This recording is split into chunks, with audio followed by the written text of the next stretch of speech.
What's up, Deadheads, and welcome to DGT Live. I'm one of your hosts, Johnny Walker. And I'm Dead Guy Ty. And today we're going to be talking about something not exactly The Walking Dead.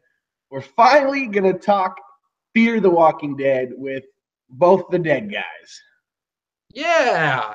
So, we're going to be talking about all 3 seasons of Fear the Walking Dead. I've done spoiler reviews on this channel on season 3, and not all of season 3, and we'll get into why that is later. Dead Guy Ty and I will be, talking together about season 1 and 2, and then some stuff happened, and Dead Guy Ty is still a little bit behind on season 3, so it will just kind of be me discussing with you guys just kind of our overall thoughts and whatever. I will be speaking on behalf of both of the Dead guys for season 3. So already, sir, the fact that I'm speaking on behalf of even myself, this is a huge improvement over last week.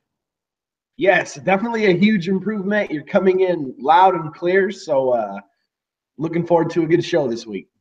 Yay! All right, and sorry again, Jay at Classic Flicks, but we'd love to have you on again to kind of right that wrong. But anyways, I don't really want to talk about Punisher anymore. There's nothing more that could be said that you guys didn't already cover. So as we do on Dead Guys Talking, I have brought a special guest, and my special guest today is the Dark Persuasion. This is what they called me in college, except that I didn't go to college. Dark Persuasion. This is a German chocolate cake ale from Icicle Brewing up here in Leavenworth, Washington. So this is an Eastern Washington brew. It's a 6.5%. I don't even know if it's a stout or not. It just says German chocolate cake ale. Again, I want to thank my buddy Christian at Odom for hooking this one up. This one's a hard to find one. So Christian at Odom, thank you so much for the Icicle Ale, the Dark Persuasion. DGT, do you have any special guests with you today? Nice. Yes, I have a special guest. I have Aphotic. I don't know if I'm saying it right. Aphotic by Highwater Brewing out of San Jose, California. This is an Imperial Porter with cocoa nibs, and it is a 9.3% ABV. Oh, shit. and I've got a pint to drink, and I got to work tomorrow, so.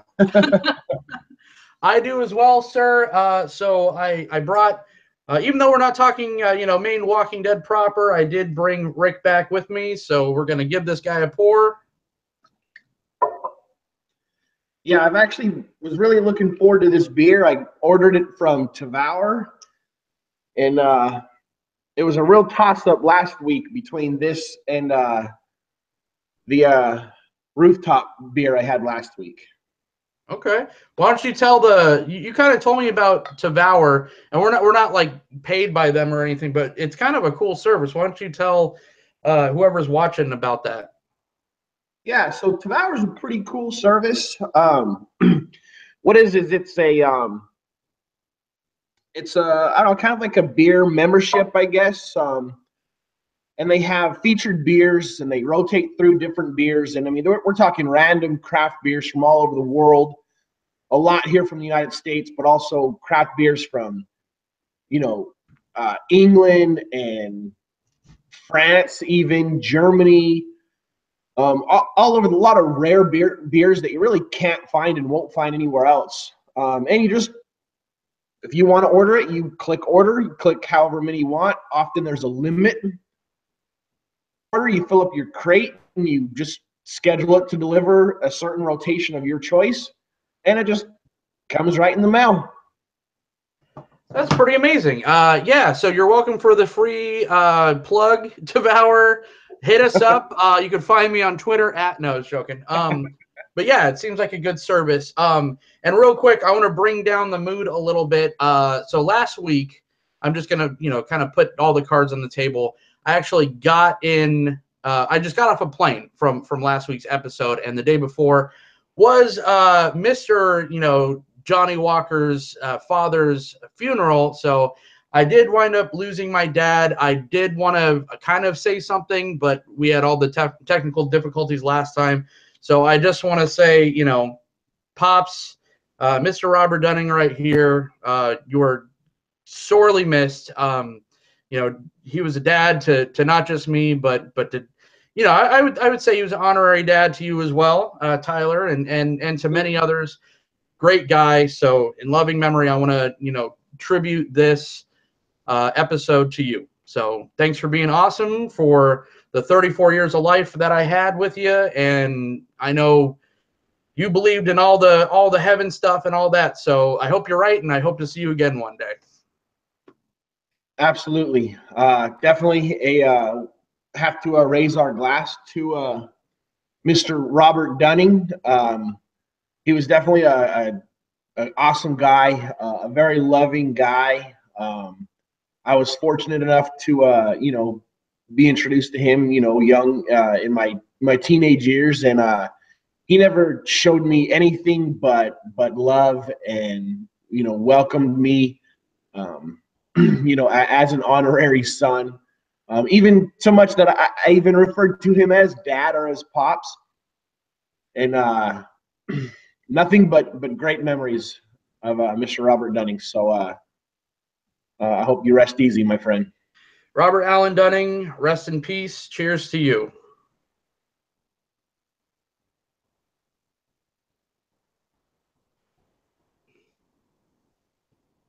Okay. I would like to say he would be a fan of this, but I know I definitely am. Now you brought the beer back to the States. Thank God. How is how is your special guest today? It's super dark, very thick, and a lot that you get with your typical, you know, imperial porter, which is basically a stout. Very very dark chocolate, black licorice, Yeah. but so far so good. Yeah, and you know we kind of rate our beers at the end, but just you know, first thoughts on mine. It poured pretty brown, even like a Newcastle type color, not quite like a stout color. You could totally see through it. It's got a nice head on it, a nice creamy head. It's definitely got a little hint of coconut, almost a hint of bourbon barrel, which I don't think this is, but you definitely get the German chocolate cake vibe from it. It's pretty good. It's great stuff. So moving on. Fear the Walking Dead. So this was a completely new thing. The idea was, you know, I remember when this was coming out, and it was sold to us as we get to see the beginning of the ZA. We get to see, you know, probably we got to see Patient Zero or Infected Zero, Walker number 1. And I was so excited because this was set in LA, which, you know, I'm originally from California. I know, you know, Tyler, you spent a lot of time in California. Safe to say that we're both Californian fans. So just to see that this kind of a show was set in a familiar atmosphere and just kind of sold as like the beginning. And so this was the showrunner of Fear the Walking Dead, at least for the first 3 seasons, is Dave Erickson. I know he's since relinquished command of this after season 3. I think it's going actually to Scott Gimple, which which might be, you know, there's not a lot of fans of Scott Gimple right now with his heavy hand on the murdering of the main characters. But you know, I digress. We won't get too far into it. This show stars Kim Dickens, Cliff Curtis, Frank Delaney, Alicia, Debnam Carey, Elizabeth Rodriguez, Mercedes Mason, Ruben Blades, just to name a few. But it's got, and music by Atticus Ross, which I actually like quite a bit. So it had some actors that you've seen before, and with the familiar kind of surroundings. I was super excited about this show. Tyler, before, I don't remember if I told you about it or you were already watching it at the beginning. Did you kind of get that same kind of like excitement hearing where the setting was, and were you sold on it like I was? Yeah, I mean, I was definitely excited to to be able to excuse me, to be able to see that beginning, the what we missed from The Walking Dead proper, while Rick was asleep in the coma. Yeah, and then being here on the this side of the United States, definitely I was looking forward to it. And then I just could never really get into it. I watched an episode, I watched a couple episodes, never really got into it. And then finally just kind of sat down, forced myself to sit down, get through the first couple episodes, and eventually started to get into it. Yeah. It took a while. Okay. So the first episode, it actually, I'm not even gonna say it took a while. Like normal, like The Walking Dead did proper. It started, season one had only 6 episodes, and it started off pretty well. It started off just kind of, with our main characters, which is, Kim Dickens plays. Oh God, now I can't remember her name. Madison, thank you. Yeah, Madison. we got Madison as the mother of this family. You have Nick, who is, Nick is kind of our POV character, at least in the beginning. Nick is a heroin addict. He wakes up in a church, with is assumed to be his, either his girlfriend or just some girl that he has been with in this kind of dilapidated, kind of rundown church, which kind of in my assumption is turned into some kind of like heroin hole. So we get the first introduction of a walker through his eyes. Do you think that this is actually patient zero, or do you think that this is just kind of the first day that the outbreak has happened? What are your thoughts? That's a good pick. I didn't really think of it that way. I just kind of thought of it as this is just our introduction. But I mean, it very well could be, because I mean, it is in LA, such a populated area, and yeah. So I mean, who knows? Maybe it was patient zero. It's a good take on it. I just didn't think of it. Yeah, and it's interesting because Kirkman has always said that we're never gonna really know 100% for sure. Like, we got a lot of information about the virus through Dr. Jenner in season 1 of The Walking Dead.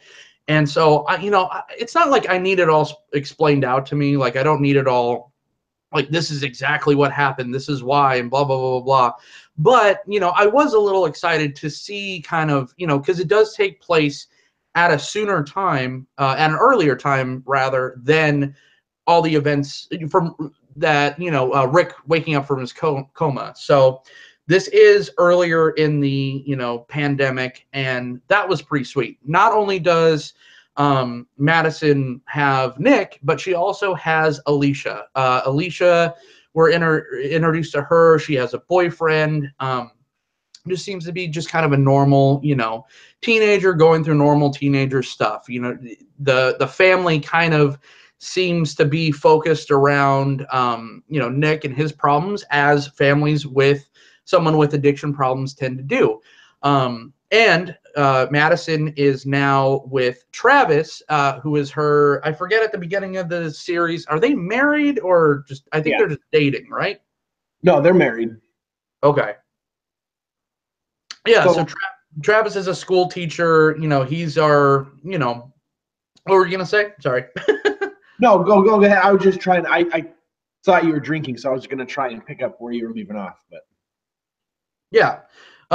Yeah, so he's, that kind of sets the stage for our main cast. We get, no one seems to believe Nick at first because of, why would you believe a junkie type thing? And they played that angle. But then, stuff starts happening, and there was a kid in Madison's guidance counselor. I think Travis is a school teacher, and one of the kids in the school kind of is like a conspiracy theorist, and he kind of figures it out before anyone else does. I forgot that kid's name. I wish they did more with that kid because I really like that character. yeah, definitely. You're talking the kid who had the knife, right? Who brought the knife to school. Yeah, he definitely could have progressed into to an interesting character. That's for sure. Yeah, and it's just you know, it shows just kind of, you know, little by little, after of course the initial disbelief of what, you know, Nick has experienced and what he's seen. He's detoxing. No one's going to take, you know, his word for it. Then we start seeing people get sick, and just kind of the big aha moment that sets the stage for the entire series is when Alicia'S boyfriend gets sick, and there's that really cool scene in the tunnel where I believe it's Travis, or it might be Nick. It's been so long now since I've seen season one, where they kind of run him over, and then, you know, he keeps getting back up and stuff like that. And that's when they first figure out, oh shit, this is something happening. We see, and then is where I was like, okay, this is where we're going to see, you know, because the entire population at this point is still intact.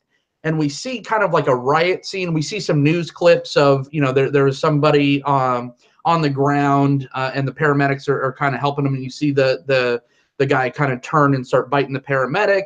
We see little glimpses of stuff happening in the background, and I really dug that. You know, up until the point where there's this like giant riot going on, where this one woman kind of keeps getting up after they keep putting her down. But then all of that is taken away when they all find Daniel, his wife, and Ophelia in their shop. I think it's like some kind of like pawn shop or something like that. And then it's just like they're in there for a while, and then it's like next day we're in the thick of it. Like, I was kind of disappointed with that's all we got. That's all the kind of big breakdown that we got to see of civilization. Am I being too harsh? No, no, I'm 100% with you. Uh, that was the you know, the draw. That was the pull that interested us. Okay, cool. We get to see what it was like at the beginning. We get to see that it slowly progressed. And like, yeah, you're right. We saw it. We really saw it breaking down. We saw, you know, random people just and nobody knowing what to do and shooting somebody in the chest repeatedly, and it's not working. It's not killing them. And then you know, yeah, we have that riot, and we have Chris, who is Travis's son. Right, right. Sorry, I forgot about him. Yeah, so so easily you forget now. um, because, you know, Travis and Madison, you know, they're, you know, Madison's children are not Travis's, and Travis has a son, Chris. So anyways, so, and he, you know, gets involved in this riot, and those kind of things would be real, especially in the world we live in today, and in the way that society is today, that if we, you know, people were witnessing people get shot repeatedly that didn't seem to be breaking any laws, there would probably be riots on the street and that kind of stuff. But yeah, then they end up getting holed up in the shop there with Ophelia, and yeah, then it just kind of escalated from, you know, from 10 miles an hour to 100 kind of just instantly. And we didn't get to see a lot of that, the rest of that beginning realization that the world is ending. You know, it was just like the world's ending, oh, and then the world's over, and now we're in the apocalypse. Right. And the cool things that I did, like, you know, afterwards, it's like, you know, the military comes in, they start quarantining everybody off, and I did like the military stuff. I heard a lot of people, you know, kind of give the series shit for the military angle, but I mean, that's as realistic as it comes. What wasn't realistic is just how fast that all broke down. Like, they have like Right. people quarantined, they're taking them out, you know, they're putting them, and, you know, and like, just to kind of rush through, you know, it's only 6 episodes, but they start taking the infected people, because they don't know, you know, no one knows what's going on. They're putting you in these cages and stuff like that. And, you know, once we get down and we figure out what's going on, and we get to the military base, you know, we see that there's just so many, you know, people, you know, so many walkers in this cage, so many infected. Because at this point, I think people are just thinking that these people are sick and not, you know, risen dead, which is pretty realistic. But it was just such a fast swoop. Like, it's like, yes, the military's here, they're quarantining everyone off, and then the military completely breaks down. Right. Yeah, and then it just, yeah, went to complete shit.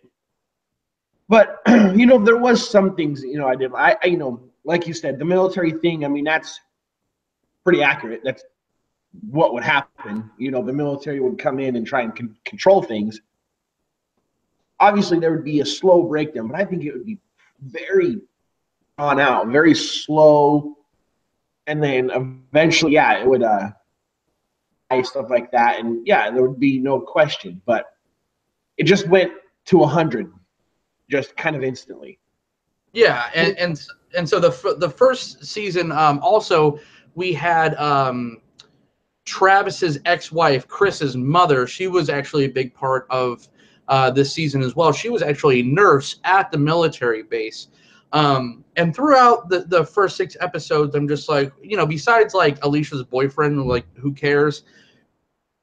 None of our main cast, they all seem to have pretty like diamond thick plot armor through the entire first season. So that's when, you know, we get towards the end. Nick is actually, I believe Nick goes into quarantine, and that's when we're introduced to my personal favorite character of the entire series, and that is Strand, Victor Strand, the ever elusive, just slimy, awesome. I love Victor Strand so much, and this character is one of the reasons that I'm still watching the show in the first place. Do you like Victor Strand as much as I do? Oh yeah, he's the con artist that you just can't help but love. You know, he's such a good con artist that he cons us into liking him. You know, so yeah, no, he's great, and I haven't really seen too much of him in season 3 because, like we said, I'm just starting that. But no, yeah, I think Strand's great. I wouldn't say he's my favorite. At this point, I don't know. I don't think they've done as good of a job developing characters in Fear the way that they have done in The Walking Dead proper. But I don't know. I would have to say, I guess maybe Nick. And I guess because he's kind of the unlikely hero, you know, and I guess, you know, it's kind of relatable, you know, for me. So not that I'm a hero or anything, but Or a heroin addict, or are you? You know, yeah, I kicked out a long time ago, way before he did. You did heroin before it was cool. Yeah, exactly. Before it was on TV. No. Yeah. So I mean, before we kind of move on, you know, this series tends to do finales pretty well, and you know, season 1 probably, you know, season 1 of Fear the Walking Dead's finale, episode 6, was probably one of my favorite episodes. Probably goes in the top 10 of, if you combine Walking Dead and Fear the Walking Dead. I loved that episode. I loved that, you know, everything completely went to shit. Military just completely breaks down. The cage comes down, the wall comes down, so to speak, as it usually does in these kind of shows. You know, all shows, you know, Game of Thrones, freaking Walking Dead. It's, oh, you know, the big bad always brings the cage down, you know, hypothetically or not, right? It's always some kind of, you know, breakdown in the system. We get to see kind of the first horde in the show, which was a lot of fun. Just that great tension scene of your boy Nick and Strand kind of running through the hall with the walkers behind him was great tension. They did a great job. And they, you know, they jump on, or then actually before we get to the very end, we find out that Chris's mother, Travis's ex-wife, has been bitten. So the plot armor does fail for one certain character, and it was a pretty emotional scene. What did you think about the season finale as a whole? Yeah, no, I completely agree. We we got to see, you know, those tense kind of moments, like you said, with Nick and Strand, and you know, I think Nick just does a great job. I think he's a,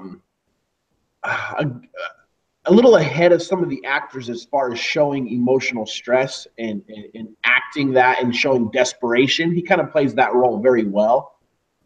And then, yeah, you know, we see what happens to Chris's mom, Travis's ex-wife. And yeah, you know, already right off the bat, season 1, we have, you know, we have a big death. And, you know, we have Chris's reaction, which is, you know, that of just confused, scared, you know, teenage kid that's, you know, I mean, being a teenager is already rough enough. And then you have the zombie apocalypse and then your mother dies, you know. And At then, the hand of his own father too. Like for what they did, and sorry to cut you off, but it did a great job of showing that like dad did it, because you know Travis was the one that had to put her down. right. Yeah. And then, you know, Chris, being that confused teenager, blames that on his, you know, blames it on his dad. You know, it's your fault for doing it. And, you know, we we got to see all the way up to, you know, the you know, somewhat collapse of that military base, and then, you know, it even up to the way it ends, you know. But you know, when they're leaving the base and they're I think they're driving like through the like big like cement like ditch, I guess, kind of like the, you know, I don't know what the proper verbiage is for it, but you know, they're just driving through that drainage ditch, and you know, it just kind of, I don't know, I think it just kind of set up for, you know, for a good. So when I did finally get to that point to finish that first season, you know, it definitely kept me wanting to continue watching on to the second season. So Yeah, I mean, with the minor gripes of, like we said, you know, just the what it was sold on paper, what the idea of Fear the Walking Dead was going to be, what at least what I thought it was, and you know, which I think you agree with me.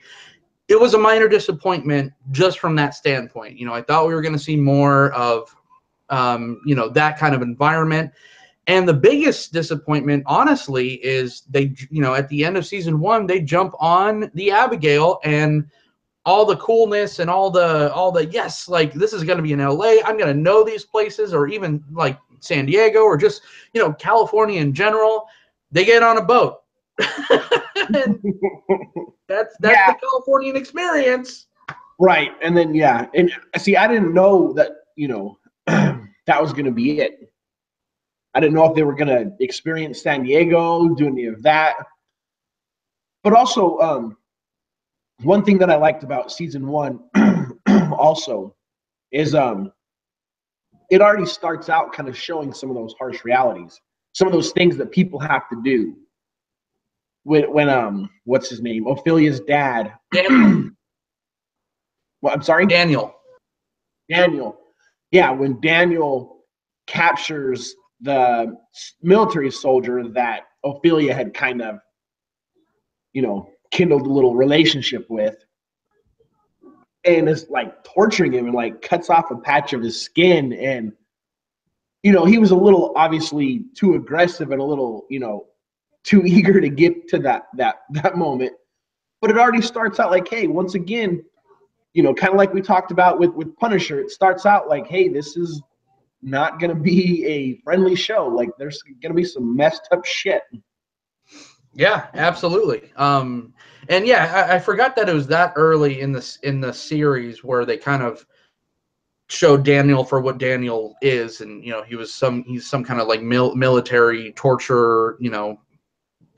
But yeah, that's a great point. I forgot about that initial torture scene, which was fantastic. But yeah, I mean, season 1 of Fear was pretty good. I you know, for all intents and purposes, it was great. So, like you said, I was excited to jump into season 2. Oh boy, I was excited. And then season 2 happened, and we're on the Abigail, and yeah, it's just like, yeah, Strand's a dick, and he's not as cool as we thought he was, and we're on a boat, and Nick's swimming, and there's walkers in the water, in the ocean, and just they tie in the weird thing with the Walking Dead short. They tied in the airplane thing, like Terror in the Skies or whatever. We got those characters, the Asian woman and the kid, the burnt kid, you know, and they brought them in, and then they kind of cut them loose, and oh boy. And then the second episode of season 2, I remember it was like with that weird family, and it was completely one-off. Like they stopped and they got off the boat. I'm like, sweet, they're done. They're done with the boat. They got off the boat to these weird, like they happen to find these survivalists, like, and then you know the weird stuff with the kids, and kid wouldn't get on the damn boat, so you know those people are dead. And man, I don't know. The first part of season 2 was a mess. You agree? Yeah, and and what I didn't like, okay, and it's there's a lot of complaints about The Walking Dead with this, is that it's becoming just people against people. There's no more people against zombies. Like zombies are only a threat when other people make them a threat. And with Fear the Walking Dead, it just really progressed into people versus people really, really fast. And really, in all reality, you know, I mean, yeah, this country sucks and this country's divided. Sorry, but Spoiler when alert. shit, but and sorry to be so negative, but I guess leading into something a little more positive. But when something shitty happens, we as people, as Americans, as society, we really kind of unite together and help each other out. I mean, coming from, you know, what happened, you know, almost 3 months ago here in Vegas on October 1st, down at the Mandalay Bay, things like that, things like September 11th that happened, you know, what, 16 years ago. Whenever something like that happens, I've seen Americans kind of band together more so, and I guess even other parts of the world band together. I just say Americans because that's where I live, but you know, because even when October 1st, there were other countries that were sending out, you know, their thoughts and everything for Las Vegas. So I just don't think it would have progressed to people against people. I don't think there would have been pirates out on the ocean, you know, pillaging, you know, ships and stuff yet. I think it would have been a lot more banding together, a lot more people helping everybody, you know? Yeah, I 100% agree. And, you know, it just it was kind of silly. It was very TV show. You know, I use that phrase quite a bit with these two shows, Fear and regular Walking Dead, where it was like, you know, like you said, it's like everything broke down. You know, in real life, it definitely bands people together, except a couple of, you know, extreme radicals or something like that. But Right. in this show, it's just like our military broke down within weeks, but there was enough organization to form, you know, coastal piracy. Right. Exactly. I'm totally with you. And that kind of subplot was pretty weird, and I think that's the byproduct of, I think, the writers writing themselves into a corner. I think that initially this show did not get the budget that regular Walking Dead did. And so they couldn't keep up with shooting in, you know, Los Angeles. 'Cause I know people that, you know, that live over there that I still talk to, and they're just like, yeah, they literally filmed like right down the street from my house. And it's really expensive to film in those locations, especially, you know, LA and all that. So I get it. They're just like, well, you know, Walking Dead, they're just walking around, you know, Savannah, Georgia, or, you know, Virginia or whatever. Let's put these people on a boat. Like, water's cheap to film. You know, it's just, it was ridiculous. But yeah, there was that pirate. Let's stick with that pirate subplot, because I think we got like some brothers, and we got like, you know, they're just like some dastardly brothers. You know, Alicia, we got introduced to him because Alicia was talking to him on a ham radio.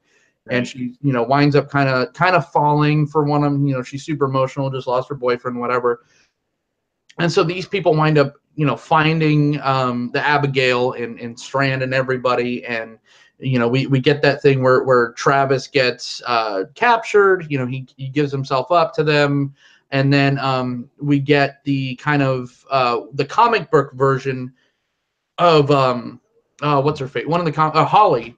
We get Holly's kind of storyline from the Walking Dead comic book. They place it in Fear, because at that point I think they were really, you know, Dave Erickson was probably like grasping at straws, just like, what do we do to get ourselves out of this, or at least make this interesting enough for people to care, even though it's not interesting because it's all on a boat, you know, except for the you know, minor occasions when they land and have a little, you know, MacGuffin of the week with that weird survivor family.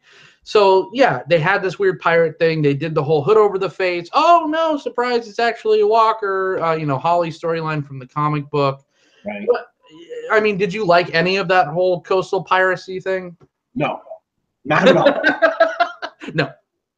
I didn't like. I mean, the only thing that we got out of it was we got the beginning of the demise of Chris, where, you know, he kind of is starting to lose it already, and he because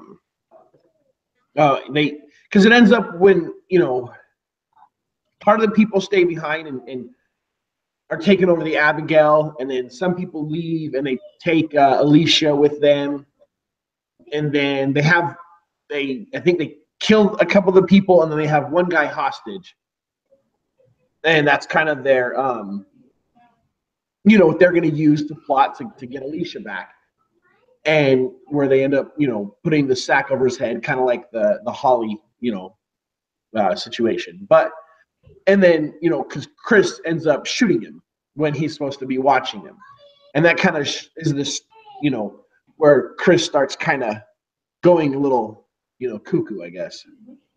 Yeah, and initially I really liked the Chris breakdown. I loved, you know, just like we've already discussed at the end, you know, season finale of season 1, where he loses his mother. He has to blame, you know, he just isn't mature enough to understand what's going on, and you know, his father pulled the trigger, you know, of his mother, and the mom wasn't even a walker yet. He did, of course, you know, we both know, and everyone knows, he did a service and he put her out of her misery and all that, but he did shoot her while she was still alive. And then I did like the scene where they kind of land at that beach, and you know, that's when, you know, Chris finds the airplane, and he does a mercy kill on one of the passengers that have crashed from the airplane. I actually liked that scene a lot. I liked Chris's progression to kind of the dark side, you know, him slowly becoming Darth Vader or Kylo Ren. You know, I really enjoyed that at first. Yeah, but he just bugged the shit out of me. Ever since the beginning, that kid just bugged the shit out of me. I mean, you know, him trying to be a rebellious teenager, but just being a little bitch, you know, it's just, he just bugged the shit out of me. I'm sorry. It's okay. It's we don't have to agree on everything. You know, I like the progression. And you know, the whole beach scene was pretty cool. It was like, you know, we saw another little horde of walkers kind of going over the horizon, kind of attack the survivors, I guess we could call them, and the Fear main cast. Yeah, we can call them the survivors. I don't see why not. Yeah, they gotta have a name. But yeah, I just like that. I like how, you know, he got upset about the whole Travis and his mom thing, and then, you know, he then had to do that to a stranger, which it wasn't his mother, of course, so it wasn't as emotionally impactful. But he did take a life, and he took a life that wasn't just a walker.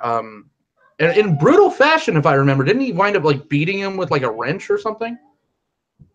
I think it was like a pipe or something, or some kind of bar that he had found in the airplane, and kind of used it and kind of just, so I think he had to kind of hack at him for a little bit before he got through to, you know, through the bone into the brain, if I remember right. Yeah, no, I think you're right. So yeah, then we kind of get off the boat. You know, we could fast forward all the stupid coastal piracy shit and all that. We could fast forward to, what's that? This is the first time on Fear that we're introduced to the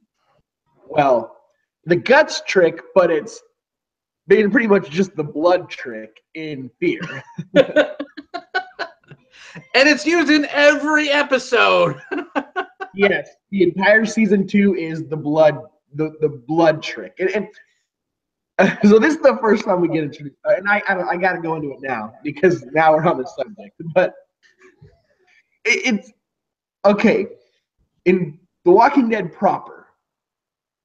We have to take like guts and like put them over our shoulder, like we have intestines wrapped around our necks like scarves and shit. And then in Fear, it's like, okay, they're never gonna smell us because I have war paint zombie blood on under my eyeballs. Like, yeah, but it's in the same universe, right? yes, exactly. It's supposed to be the same world. And okay, I'm all about using the guts trick. Okay, cool. Hey, if it works, it works. But all they did was smear some blood on their face. I mean, am I the only one who was sitting there thinking this? Oh no, I for sure. I mean, it's just like like you said, a little coat. It's just like you would apply suntan lotion or something like that. But hey, maybe these guys figured it out, and it's the regular Walking Dead people that have been doing the overkill. Maybe all you needed was, like hair gel. You're just supposed to use a dime size, glob of hair gel, but everyone, just shoves that shit, on their head. Hey, maybe Nick figured it out better than Rick did. Yeah, you might have a point. It just drove me crazy. Yeah. So, and we're still in the first half of yeah. Oh man, the guts trip. Wait till you get to season 3. Anyways, it should be called Fear the Walker Blood. But yeah, it's they get off the boat finally, and Strand is kind of he's kind of pushing them into I guess the Shenandoah, whatever you want to call it, the mansion. And that's kind of where the culmination of the first half of season 2 is leading to. We get introduced to we find out that Strand is a homosexual, or as he says, he just loves with whatever. I don't think necessarily Strand is full on gay. He just loves whatever he loves, right? So yeah, because he's even said things to Madison that, like, if he saw her in a bar, he would hit on her. So I think he's just one of those, he's just sexually open. He's just down for whatever. Yeah. He is non-discriminatory. So, but he does have a boyfriend, and his boyfriend is at this place, and his mom and his boyfriend's mom is there, and she's kind of the MacGuffin of this little section. She's kind of bringing Nick over and saying, like, because we find out that she is basically the analog of early Walking Dead Herschel, and she's keeping all the family members not in a barn, but in this special room, or like a barn, or what have you. Whatever. Yeah, we find out that Daniel's wife is dying, and that she is going to die. She winds up dying, and yeah, all this stuff, and then Daniel kind of goes, pretty nuts, and blows up the joint. What did you think about? I mean, that's kind of summing it up. Anything else that you want to bring up from this little section, and what did you think about it in general? No, season 2 of Fear was basically a repeat of season 2 of The Walking Dead. Besides the fact that there wasn't a dead child roaming around that they were trying to find, but yeah. I mean, with the walkers being kept on a remote farm, they're on a remote farm. Walkers are being stored. I'm just like, hold on, is this? Like, are they doing this? Really? They couldn't think of something new. Right, because season 2 of The Walking Dead was so popular, right? Yeah, exactly. It was like the best season of The Walking Dead proper. So, but I mean, it was what it was. As you can tell, season 2 of Fear the Walking Dead was about my favorite just as much as proper season 2. Yeah. But then they end up separating, or some of the people. Nick ends up going his own way. Travis and Chris end up live among the walkers, right? Yeah, well, yeah, he's just kind of just roaming. And this is kind of another reason why I like the character of Nick, because he's the junkie, he's the loser, right? But then he's the one with like the morals, and he's the one that's just disgusted in the way people are acting, when people are acting immoral or doing things that aren't right. He's the one that's keeping that morality. And so he's just kind of like, okay, just fuck people. I'm done with people. I'm gonna go live with the dead, because that's just kind of where I'm at. And then Travis goes after his son, which is what I think most people would do. They would go if they needed to save their son, because at this point Chris is kind of going over the deep end. He's looking like he's gonna kill Madison or Alicia, right? Yeah, he goes into their room with a knife or something. They wake up to him like brandishing a knife over them, right? I believe that's what happened. Yeah, he was standing over them. Well, at first he watches a walker jump on top of Madison, and then just stands there and watches it. And then Alicia calls him out on it, and then he ends up walking into the room with a knife, looking like he has some ill intent. That's right. Yeah, and I think what they were trying to play up to the audience was that what happened with his mom, and I think he felt that like Travis moved on because he had Madison so fast from what happened with his own biological mother, and so there was always this like weird tension with Chris and Madison and Alicia, after he started going off the deep end, which, like I said in the earlier, I liked the kind of the genesis of these feelings, but then it kind of pushed them over to like, oh, and Chris is an asshole, or Chris is now a villain. Like it did it too quickly. Yeah, it did do it very, very quickly. 1 second he's a confused teenager, the next he's wanting to murder his stepmom and stepsister. Like, oh, what the hell? Yeah, so yeah, that was weird, and that subplot, and like Travis had like bad feet or something for an episode, which that was like a little mini subplot that went nowhere.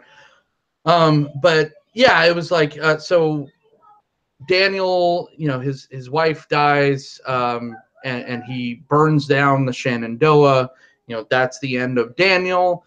So that was another huge character death, especially for a mid-season finale. We weren't even at the season finale of season 2, so we start kind of killing off some characters. Ophelia, I think, goes off with Madison, right? Yes, at this time, from the farm, yeah, Ophelia goes off with Madison, Alicia, and Strand. And so we have now we've separated into 3 different groups, and they all go their own way, and they all kind of find their own 3 different groups. You got Nick ends up with the camp that has the bus wedged into the fence, and that's kind of a good little group. They've got the pharmacist is the leader of that group, who's seems to be fairly genuine guy. Obviously some questionable leadership tactics, but fairly decent guy. He's concerned with keeping his people safe, concerned with the right thing. Then you've got Nick and Travis, Chris and Travis end up with the teenage partiers who are partying, camping in Mexico or whatever. Yeah. And then you have Madison and the dumb white guys, right? yeah, exactly. I think they're all of their name was Brad. Sounds right. We'll go with that. Yeah. And then Madison and company they find their way to a hotel in Mexico, on the beach in Mexico. Yeah, okay. So once we got to the hotel, I really started getting back into it because that was the closest, like, mid-season finale of season 2 of Fear the Walking Dead was the closest I came to just saying, fuck this. Like, this is stupid. I'm over this. This is horrible. And then the hotel stuff started happening. And just like the initial, I think the first episode in the hotel of Strand and Madison, having that back and forth, just getting completely shit-faced hammered, and Olivia and Alicia kind of checking out the rooms. Olivia winds up running out. All this stuff happens. I really like, and we get introduced to the hotel group. And we even got some of like a flashback of the hotel group before, the shit really went down. We got a flashback of the hotel proprietor. I don't know her name. And I think it's her brother. And we see that there was these Americans that went down to have this wedding and all this stuff. And the only one left alive of that group is the mother of the bride. And I liked the hotel stuff a lot. Oh, I 100% agree with you. I loved that backstory. I mean, once again, it's a show. It's a show based on a comic book, but I like when there's stuff that are similar to real life. And that whole scenario was just so real life. Like, would be typical. That would probably happen. There's probably a crew that would be having a wedding in Mexico when the apocalypse started, on a big hotel on a nice, beautiful Mexican beach. And just how it happens, and I don't remember. I think the father of the bride got sick and had a heart attack, and then, bit bites his own daughter. Yeah, okay. And then they get holed up, and I love how you have the hotel crew and the hotel guests are kind of separate, and they're holed up in separate areas of the hotel, and they're both kind of against each other, And I'm with you. I love that backstory, and I love the characters, how they all kind of, the mother of the bride kind of was going a little cuckoo, and just things that are just seemed real. And it has one of the best scenes from Walking Dead or Fear the Walking Dead. One of my favorite scenes is when I think Alicia goes on a balcony and just sees all the falling bodies and all these walkers just going off the balcony and hitting the beach and getting back up and walking. I for some reason, that image has stuck with me till now, obviously, because I'm talking about it. But I think that piece of imagery is so cool, for lack of a better word. Such a cool moment. And that's, they were just kind of sitting there on these walkers were just on a balcony, just kind of walking back and forth, probably bumping off the walls. But when they start hearing all this stuff, they get roused, and they start just plunging to their supposed deaths, although they're already dead, getting up. And then that's when they start attacking, drunk Madison and Strand. I love that scene. Yeah. It was when Strand started playing the piano. Yes. Yeah. Which and you touched on it. I didn't talk about it, but I love that scene too, that Madison and Strand are just sitting down and just going shot for shot and just getting freaking schnockered. And once again, real life. I mean, how many times have you sat down with somebody and went shot for shot and just got schnockered and just talked about shit, And that's what they start doing. And then, yeah, they're in the zombie apocalypse and they have to be quiet, but they're schnockered. So he doesn't give a fuck. He pulls open the piano and starts just jamming, dude. And I love that part because I love music. You and I have always both been big music fans. Mm-hmm.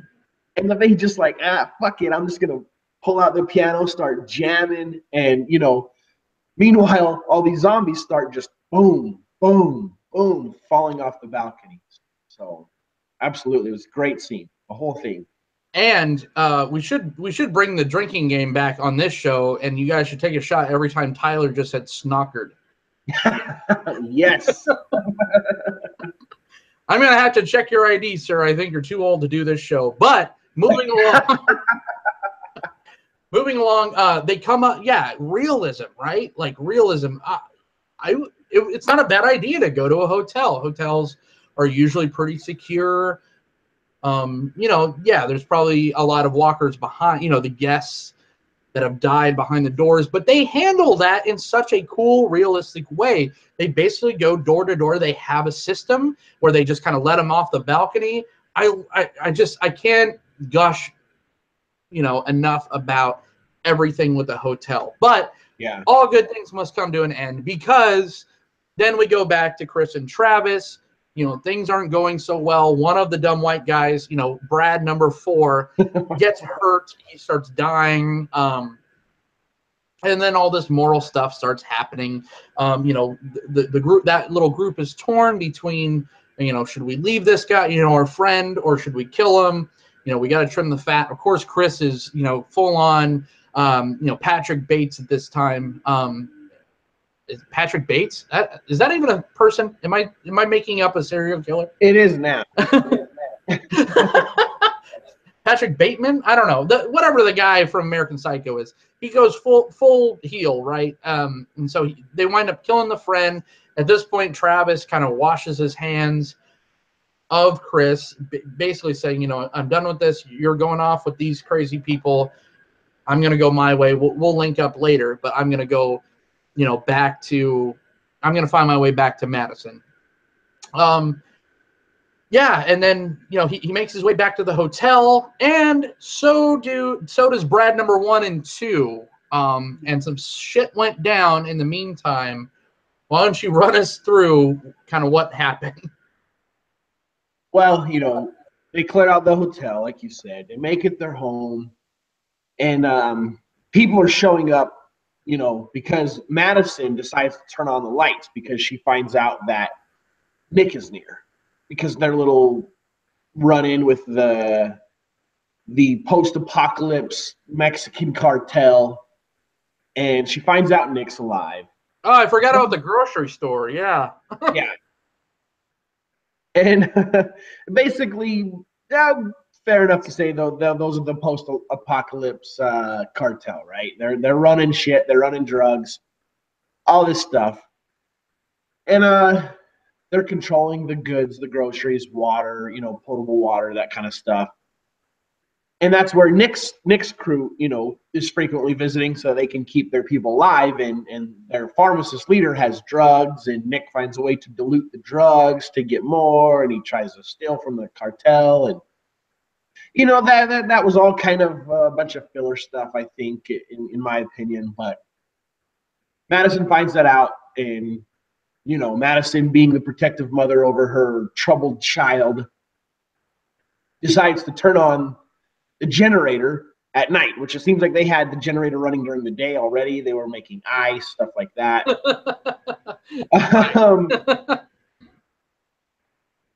And generator doesn't turn on the way she turned it on, but that's a whole nother story. Anything electrical or mechanical like that, it's going to make me mad if it's not right. But, that's just an engineering nerd. Stop being such an energy snob. Right? Sorry, engineering nerd here. So then Travis sees those lights turn on the hotel and says, hey, okay, that's where I'm going to go. He finds his way there, and then, the Brads show up. And, he finds out what happened, and does what any father, I think, would do when they find out if their son died at the hands of the Brads. And he just, in a just completely violent, brutal, violent scene, just beats the living tar out of the Brads. Which was, no surprise, one of my favorite scenes of both shows. Travis going beast mode on those two motherfuckers was probably, oh man, right up there with one of my favorite scenes of both shows. Absolutely. It was just, it was so emotional. It was so passionate. You know, he didn't just stab them and slit their throat and walk away. Like, I mean, he just beat the shit out of these guys. Yeah, and he to that point of the series was the moral foundation, I want to say. Nick was the junkie. Nick had some, definitely some issues. Madison was pretty cold at times. Madison, as we find out later, has her own issues, which we'll go on to discuss more when I'm just talking and Tyler's not listening. But yeah, I think Travis was, and especially with the, he had to overdo the emotional or the moral compass thing because Chris was going so far south, and we got that while the Brads are telling Travis reluctantly about what happened. We got to see it, which at first I'm like, are they lying? Because I don't know. Like when I was watching that scene, for some reason I wasn't buying it. And then, and then it went a couple episodes. I'm like, okay, I guess that did happen. There was a car, there was a car accident. Chris kind of went through the windshield, I believe. His leg was fucked up. So the Brads just basically shot him. And they took care of Chris like that. And almost laughed about it. If I remember correctly, but it was such it was such like a gratifying scene to see. That was the person. Obviously Strand had his issues. I guess we could argue that Alicia, is kind of the moral compass of the show at the moment. But at that point, Travis was the person that was keeping kind of everyone in check, being like, we can't go completely off the rails here. And then just to see him slam the one dude's head in the door frame to death and just literally beat the other guy to death was just like, wow. It was like an impactful scene. Yeah, absolutely. Absolutely. All this happening, I don't know, probably just days after Madison makes the statement that if anybody commits violence, they're gone. So then Travis commits a violent act, and as justified as it may be, he committed a violent act. Madison's the one who called and made the rule. So now I think actually they lock Travis up, and then I think they're wanting to kill him. And then Madison makes the agreement, just let him go.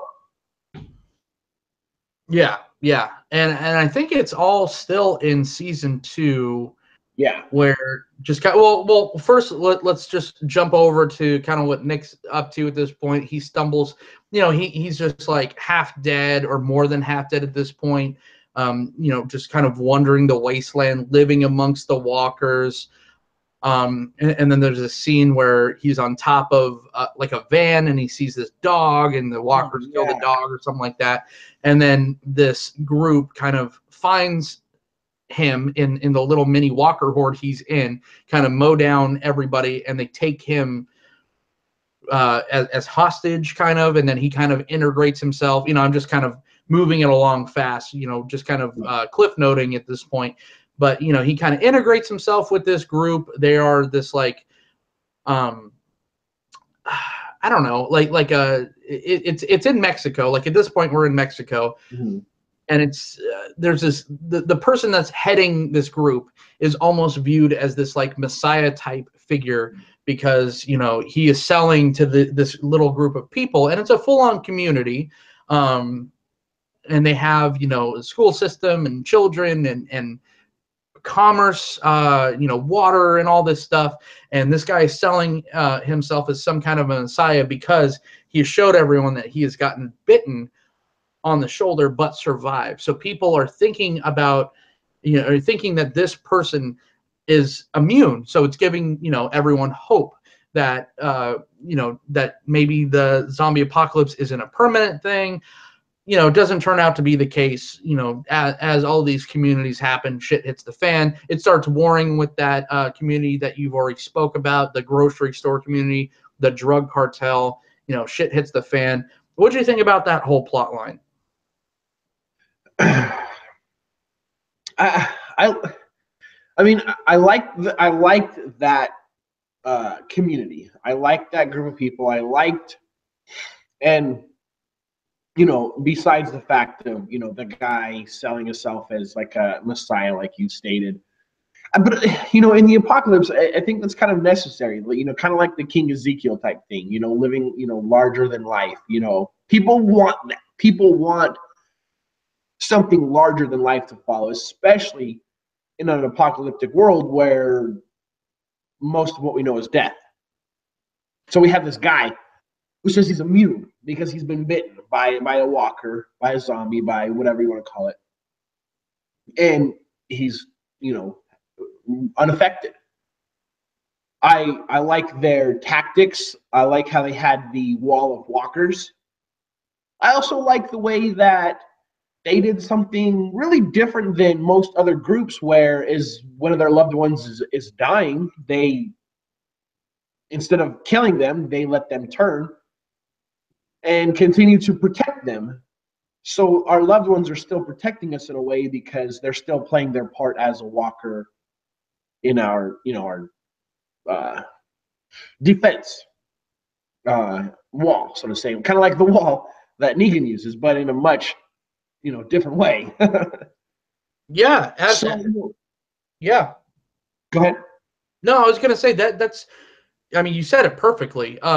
They did the sanctuary. I mean, that was the sanctuary basically, but in a lot more non-malevolent way. Exactly. It was almost like sending your loved ones up, and these people, you know, they were just like, they understood, but you know, when that one guy got or it was Nick's girlfriend's brother, he was not very happy about it once he was getting, you know, eaten alive. But yeah, it was such and your comparison to the kingdom was just spot on, and I didn't even think about that until you just said it. That was like, and it's very appropriate because we saw, you know, this series is supposed to take place before The Walking Dead, and you know, in a geographical completely different area in the U.S. or, you know, in the world, because it's actually Mexico. But yeah, this place was the kingdom and the sanctuary all in one. So that very apt comparison, sir. Hey, sometimes I say something that makes sense, you know. But you know, I guess I just felt a lot of it was filler. Um, a lot of the whole Nick's experience in that little faction could have been summed up in, you know, much, you know, probably half or less of the episodes. But you know, they have to, you know, fill up a full season. They wanted a full 16 episode season, so you know, Yeah, we got what we got. yeah, and yeah, like you just said, it was a great community, and I liked what they got going on there. They dragged it on far too long, probably 4 episodes too long. Right. But then, you know, the culmination of that, which I actually liked quite a bit, because we didn't mention that it was a fence, you know, that held all the walkers, but there was a school bus that kind of just sat there, that kind of blocked it off, and that's how they kind of transported their sick or their, you know, dying, to kind of walk this, you know, this final walk in this school bus, and then they get out on the other side, and that's when they're in this, you know, kind of the fence like the sanctuary has. And you know, just kind of the end of this is I forget the guy's name, but the leader of this group gets bitten again during some kind of like medical mishap, where there's a walker that turns in like a sick bay, and he gets bitten, and so I kind of like his end. You know, they're warring with this grocery group, this cartel, who is brutal. They wind up like, I think, you know, by the time Madison learns that Nick is somewhere involved in this, like Madison goes to this grocery store, and we see this like family which has like children or like a little girl at least, and they're like just flat out dead. Like this cartel just kills people, like doesn't have any discrimination. So that was pretty brutal.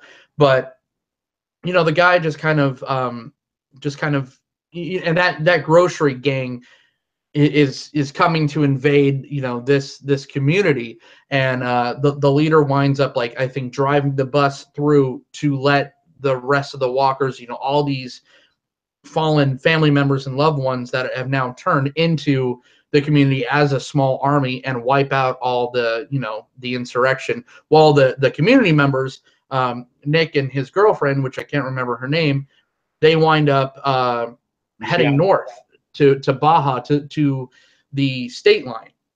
Mm-hmm.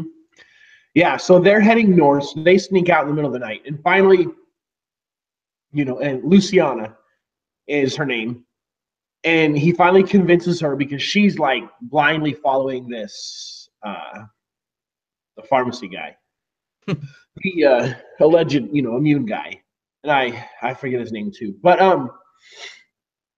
so he finally convinced her, like, hey, let's lead these people away. Let's get them out of here. We're either going to stay here and wait to die, or let's go. So they put a little war paint, zombie blood on, and they walk through the herd, and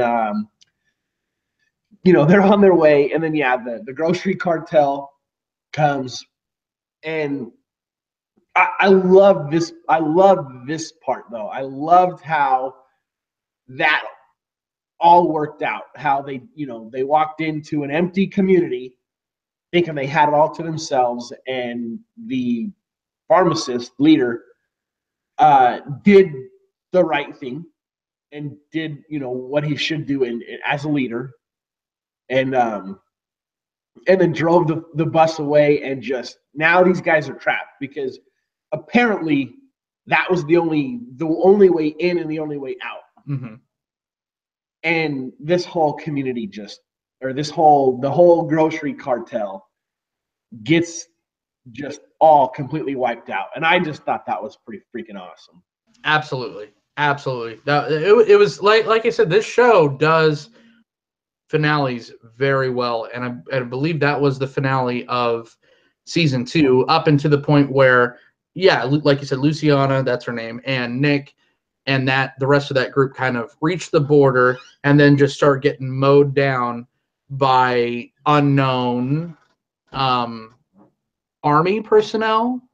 Right. I don't want to be too clear, because I know we're now approaching season 3 territory, and but yeah, they start. Luciana gets shot. Appears to be pretty bad. And that's when kind of, Ophelia's already gone off at this point, and she's half dead. She gets found by a unknown character at this point, and that's pretty much season 2. So season 2, and that's what kills me. It had some of the best stuff of the entire series. Like we said, the hotel stuff.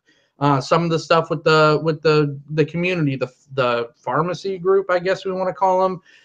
Some of that stuff was the best stuff of the entire series, but in my opinion, it was just way too few and far between. And for the most part, it was a disjointed, kind of just shitty season. Yeah, and then the first half of that season, the second season, was horrible. Pretty much most of the good parts were all primarily in that second half of the second season, which, like you said, there was some really good parts of it, and that's what kept me watching. So, then it ends, and they're getting shot up by what seems to be military grade, firearms. And then it ends, and we lead into season 3. And so I've actually watched the first 2 episodes, which I think the season premiere was broken up into 2 episodes, sort of thing. Mm-hmm. So I guess we can kind of get into the start of season 3, and I can kind of, I guess, maybe say some predictions of what I think I'm going to say, and then I will mute out for a minute. Yeah, absolutely. So season 3 was the first time on this channel, on They Said We Said, that we started covering weekly Fear the Walking Dead. I say we, mostly me, and I had, but for the season premiere, the 2-part season premiere, like Tyler stated, it was actually myself and Alex Scott from The Walking Dead that covered the first 2 episodes. So if you want to hear like a lot of, just really, getting into it, I think I covered season 3, individual episodes on this channel up until episode like 9 or something like that. Or I think up until the mid-season premiere was the last one, or the one after that. Sorry, the one after that is the last Fear the Walking Dead standalone review I did on this channel. But the first 2 episodes, like I said, I did cover with Alex Scott, but man, were they a doozy. We're at the military base. Like we said, the group kind of gets mowed down. What's her name? Lucilia, or what's her name? Luciana. Luciana gets, she gets shot. And Madison and everyone meet up, which I thought was pretty cool, because I thought it was going to take a lot long. I thought they were going to drag that out and be like, oh, everyone's still apart from each other. But they actually kind of, right then and there, they put everyone back together for the most part. Strand still at the hotel because Alicia winds up killing someone at the hotel, and that's why Madison and Alicia have to leave. But Strand stays behind in the hotel, so I think he's the only one that's not kind of with the main group at this point. So when they get to the military base, we get introduced to Troy. Troy, and you could go back and view it. Alex was a huge fan of Troy right from the get-go. I was not. Yeah, I'm not a huge fan of Troy. I'm just barely introduced to Troy, but not a fan. Yeah, so like I said, I've already kind of said my 2 cents about these 2 episodes. Why don't you just you probably just watched them recently, so just give us a quick synopsis on your feelings of the first 2 episodes. Yeah, so I just recently watched these 2 episodes, and they were definitely good. They were action packed. And we start out with seeing Madison and Alicia captured, and it's like, hold on, I thought it was Nick that was being captured, and then we end up seeing them being brought to the same place where Nick is, and Travis ends up getting pulled off into a different direction than Madison and Alicia. Travis ends up the same place, and he's looking in the distance, and he sees a little blurry, and then it kind of focuses, and he sees there's Nick. Then it comes to they realize that they're in the group where they are basically doing experiments to see how long it takes people to turn.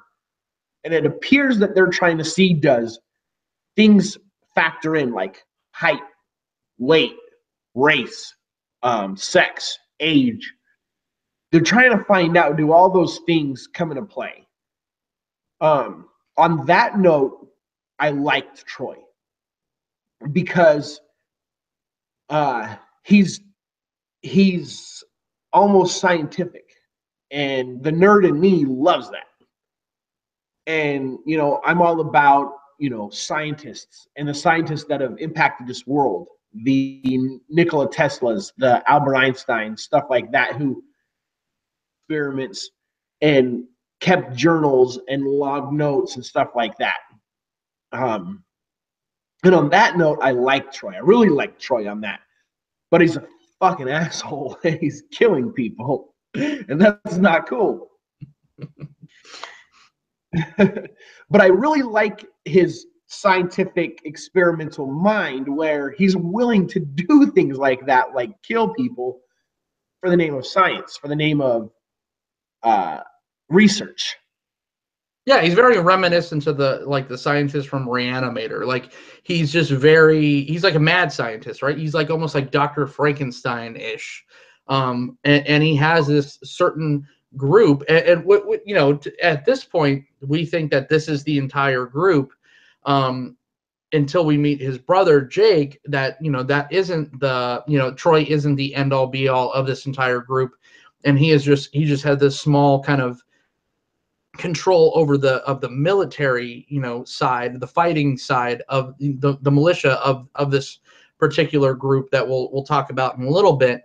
But yeah, like you said, he's kind of scientific, but he's doing it in like the worst possible way. But it just has like, at this moment, like in episode 1, they're just lining people up in the shower, and you could just see they just do this long shot on Travis, and God, just Travis has just like some of the best moments of the entire series. You know, near the end of season 2, and at the beginning of season 3. These long shots, it just does this long pull in, the slow pull in of Travis's face, of him just going completely to a dark place, you know, a place where he just had to go, murdering the Brads. And it was just fantastic. I love the way they shot that. You know, they wind up kind of, you know, our survivors wind up taking over. I love the whole spoon in the eye with Madison. Oh, the spoon in the eye was just awesome. Madison proved herself as just a killer, and it was awesome. Oh yeah, yeah. It was fan. Like those first two, well, at least that first episode, that season opener was just, oh, and then of course, you know, they take Travis out to the pit, and him just punching like what, 20 walkers in the face to death. Oh, it's so good. Yeah, it was fantastic. He's grabbing cinder blocks, beating them with cinder blocks, grabbing rebar, stabbing them with rebar, and then, you know, he grabs a cinder block and just hucks it up and almost hits, you know, one of the other soldiers. You know, just barely misses him, and just Travis proves himself as just a freaking badass too. And up to this point, I'm like, okay, this is Rick of Fear. Yes. You know, this is Rick. He's fucking killer. He's, you know, he'll do anything for his, you know, for his family. He'll, you know, his son went a little rogue and that was out of his control. But, you know, other than that, dude, he's a madman. And then, like you said, we got Troy's brother, who, that actor, and I don't know his name, but the guy's awesome. And I don't know if you've watched The Following. No. Which was a pretty cool show with what's the actor that was big in the 80s? Kevin Bacon. Oh wow. Oh, okay. I know which one you're talking. I haven't seen the show, but I know which one you're talking about. It's actually a pretty cool show, and Troy's brother has a really big role in that show, and he's just a fucking nut. And he's just awesome. He plays, I love that actor. I think he does just an awesome job. And so, you know, yeah, he comes along, and then you know, Travis breaks out, right? He, you know, they killed him and this crazy guy that they were with, and Nick. They all kind of create this little diversion and ambush the guys that are executing guys in the bathroom. They escape. Little madness happens, and Travis ends up in the pit. And then, but the coolest fatality happens to that one soldier, right? He's like the analog. Oh, yeah. Yeah, he's like the analog shit rat from The Walking Dead, like Jareth. But this kid was just like total douchebag. And he like an idiot. It's like, oh, what is that? Do I hear something in the wall? The dude gets folded in half. Yeah, and he's the guy. He's from his actor is also a good actor. He's from Shameless. Oh, look at you. He's from Shameless. He's Mickey, I think is his name in Shameless. Nice. How'd you know what our next episode was covering? And I've actually been told by a couple people that that guy reminds them of me. Well, that sucks in this Yeah. context. But yeah. But yeah, so he gets folded in half. Well, first he's, what's that? What's that? The rats come piling out. He gets folded in half by a walker, which is, was kind of cliche because he was he was a piece of shit. And then they're escaping, and of course they're escaping right when another herd is coming. Right, that's how it works. Right, whether it's the farm, whether it's the farm from Fear, whether it's the military base, whether it's this military base, there's always a herd. Always a herd. And they end up once again getting separated. So you have Travis and Alicia now in the helicopter, and Nick and Madison end up in the truck with their good friend Troy. Yeah, and Jake, right? And Jake, yeah. No, hold on. Who's Jake again? Was Jake the brother? Jake is Troy's brother. No, Jake is in the helicopter with Alicia and right. Travis. Right. So, but this is a good time to time out, because I know you saw episode 2, but hell, I'm having so much fun that I'm not going to say I lied and said we didn't cover season 1, 2, and 3, because we just covered some of season 3, but we'll call this part 1, because I do want you to watch the rest of the season, because A, we're running a little bit long tonight, and B, I do want to kind of bounce some ideas off you about season 3 as a whole. So we're going to call our Fear the Walking Dead review, this is part 1. Season 3 will be long enough. There's so much that happens in season 3 and so much crazy crap that happens. I think it's enough content to give you guys a complete episode of Dead Guys Talking Live.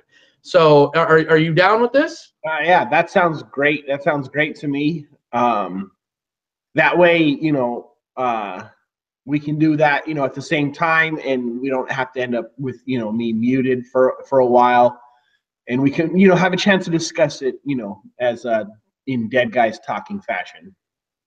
Absolutely. And then that way we could kind of, add a little bit of comparisons as a whole to, Fear the Walking Dead and The Walking Dead once you get the full scope of the series up to this point, then we could kind of talk about that more. So I'm not lying. This isn't clickbait that I said this was the entire, series review. We'll just call this series review of Fear the Walking Dead part 1. So part 2 is forthcoming hopefully next week. At this point, we're going to wrap it up, and I want to thank, here we go. Like I get so thankful after these goddamn shows.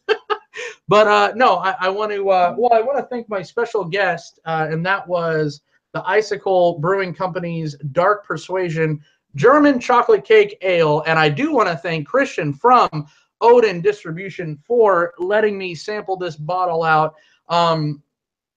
The only thing to say is that it didn't last to the end of the review, except that little bit I just poured on my leg. But this beer was fantastic. 6.5% IBU 22. I love when they put all the information on the side. This one is from Leavenworth, which I heard is just fantastic this time of year. Eastern, well, not even Eastern Washington, on the way to Eastern Washington. I'm going to give this one a solid 4.25. For my guest, Icicle Dark Persuasion German Chocolate Cake Ale. Tyler, talk about your guest. All right. Well, yeah, I had the Aphotic Imperial Porter with cocoa nibs, which is basically a chocolate stout. 9.3% ABV, 38 IBU. And I guess the word aphotic, it says here on the label, is a Greek word for without light. Oh. So it fit its name. Super dark, super chewy, dark chocolate, black licorice, really kind of that dark, tangy,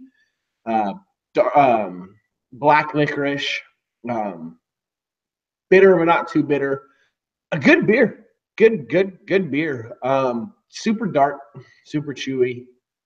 And I'm gonna have to go right along with you and rate this bad boy a 4.25. I was not disappointed. Wow. See what happens when you drink back in the States. Yes, yes. All right. Well, I want to thank you guys for hanging out with us, and I want to thank you guys for watching this. After we post it and it posts up. Hey, this was a lot of fun. Fear the Walking Dead. You basically got the reviews or what we thought of the first two seasons. I think we're both in pretty much agreement that season one was pretty great, but it kind of fell short on some of the things it was promising.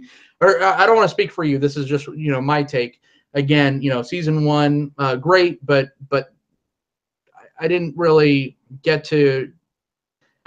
what I was sold for the most part. So I can't, it wasn't perfect, but it wasn't terrible either. I would definitely recommend watching the first season of Fear the Walking Dead. Fear the Walking Dead season 2, completely different story. Complete dog shit probably through the first whole half of the season. I didn't like that. I didn't like how long they were on the Abigail. I didn't like the coastal piracy. I didn't even like the mansion part. That I know there was some stuff in there that was necessary, just kind of turning Nick into different ways of thinking, and we got to see them do the blood trick a lot and more efficiently than our regular, Atlanteans. But it was just bad. It was boring. I didn't like season 2 first half at all, and then it does kind of redeem itself a little bit, especially with I loved everything with the hotel, but for the most part, I mean, you can't. I wouldn't recommend it. I mean, I would recommend season 1. I can't recommend season 2. I recommend some parts, but unfortunately, to get the entire experience of Fear the Walking Dead, you have to watch it. So I wouldn't recommend it to you guys, but if you're a fan of the universe or you're a completionist like myself, you have to watch it. Yeah, 100%. I can't really say I disagree with anything you just said. Definitely, it's worth watching.